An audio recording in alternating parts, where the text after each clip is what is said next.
Okay, I'm gonna give this new thing a try. New for me. You see, I have been writing pages and pages for you to read, mostly philosophy and advice. Mm, but I don't know if you're ever going to have time to read it, or even if you can read it. We speak different languages.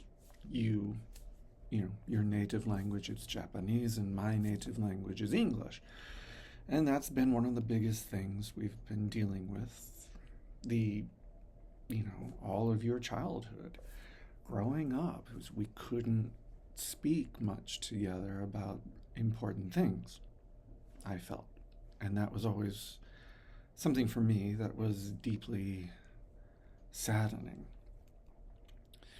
Um, Also, I was recently advised by a colleague that a wider audience might want to hear my voice, my ideas, my experiences of living in Japan all of these years. And you and I, son of mine, never had enough time to talk. You and I were always too busy to talk. Um, I was always working because when you are a native English speaker in Japan, your job is most likely going to be an English teacher, and you don't get much money. And if you want to raise a family, you're going to have to work more than just one job. So I was always working, especially after that company went bankrupt, working multiple jobs. And you were always busy with school and cram school and sports. And just, spending time with your friends, what little time you were able to find. And that is something I think most people never understood or never understand now. They assumed that, for one, because you don't look Japanese, that you spoke English. And also because your father was a native English speaker and teacher, then you obviously spoke English just perfectly. Reality was completely different. You and I had almost no time together. So the limited time we did have, I didn't want to stress you out by forcing you to learn English. I just wanted to talk to you. So we spoke Japanese, we spoke English, whatever was necessary, just to get through, 15 minutes a day that we had together. 15 minutes.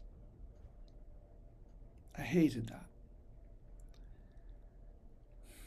So, kind of following that format, short bursts, 15 minutes or shorter. I want to give you some video you can watch.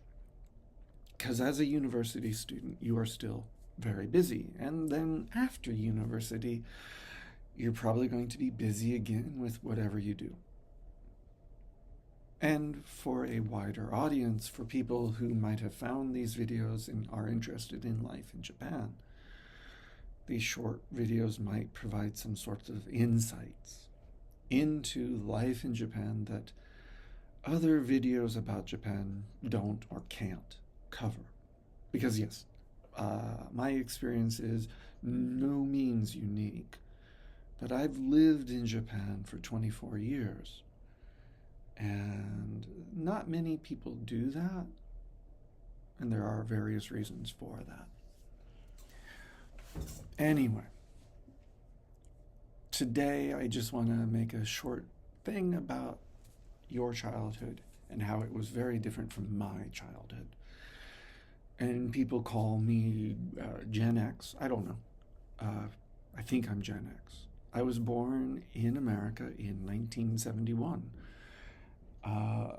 You might say I was a free range child.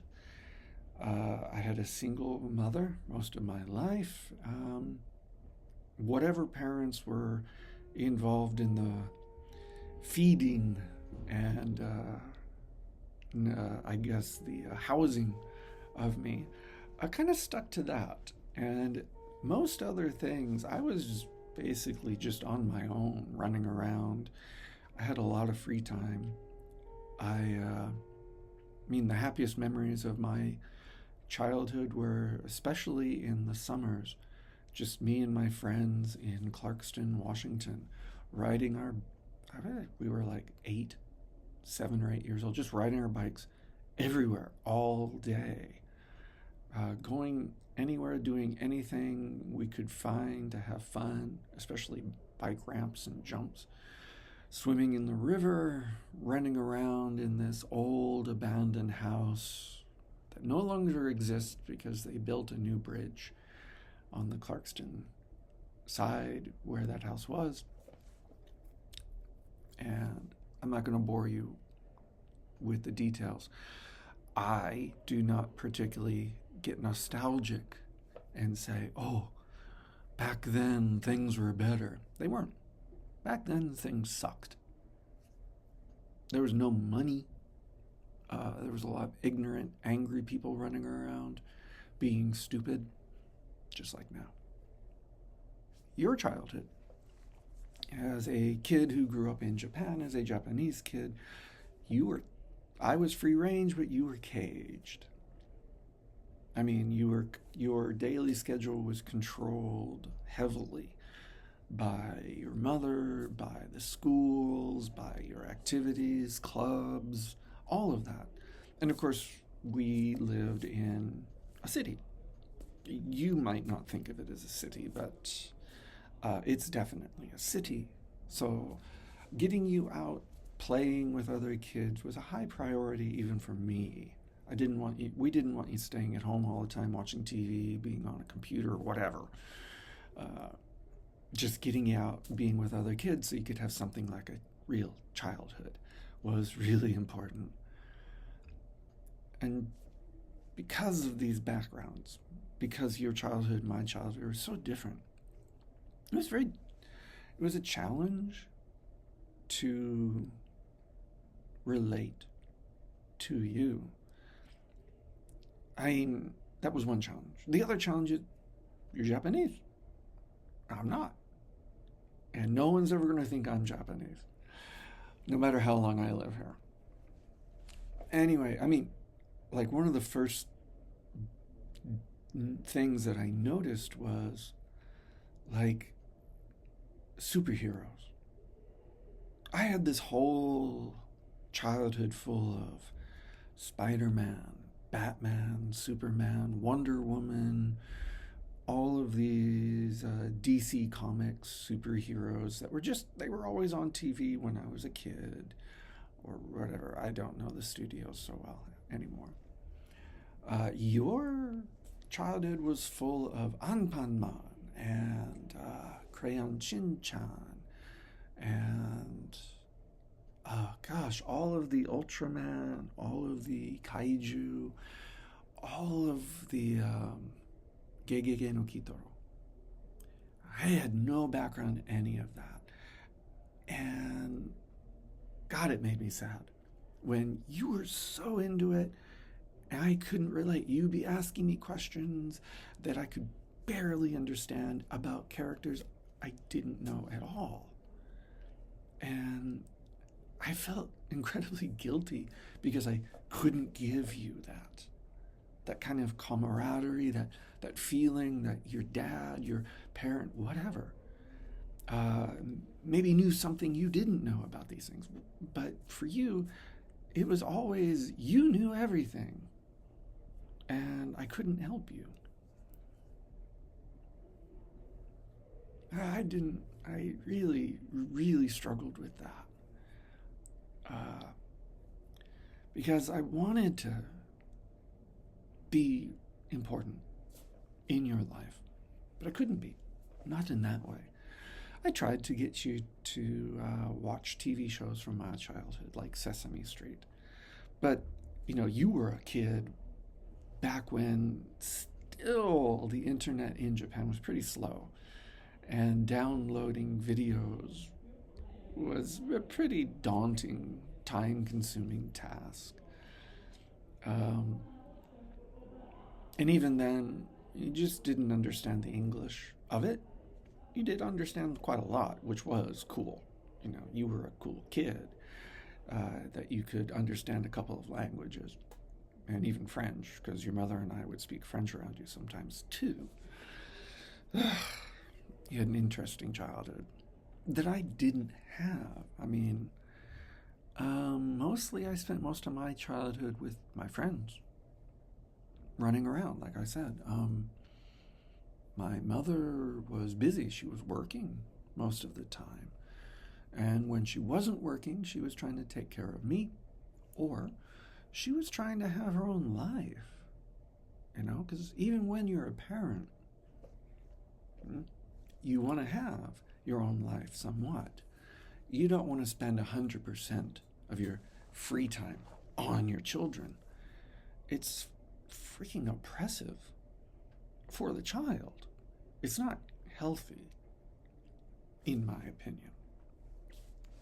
But it's also not healthy to completely ignore the child. And I think that's your mother and I were always struggling to find that balance. That's why we fought all the damn time, trying to find some balance between, you know, largely uninvolved American parent and super over-involved Japanese parent. Trying to find a balance between those two gave us you. And you, in my opinion, are amazing. You have learned something most other Japanese kids never learned, which was making your own choices and your own decisions on many things and trusting those choices. Yeah. Also, to know that perhaps parents should not be trusted 100%. That parents make bad choices and bad decisions. I'm not saying which parent, because I know that I have screwed up a lot. And I regret that. But I also did the best I could, and I don't think I was a horrible parent. That's up to you to decide. And we're not done being your parent yet. So I'm going to stop right there for now. This is just the first one. I'm going to try and do this regularly, just to talk to you, or to whoever out there might be listening. I will be talking more about our lives growing up in Japan later. Good luck to you.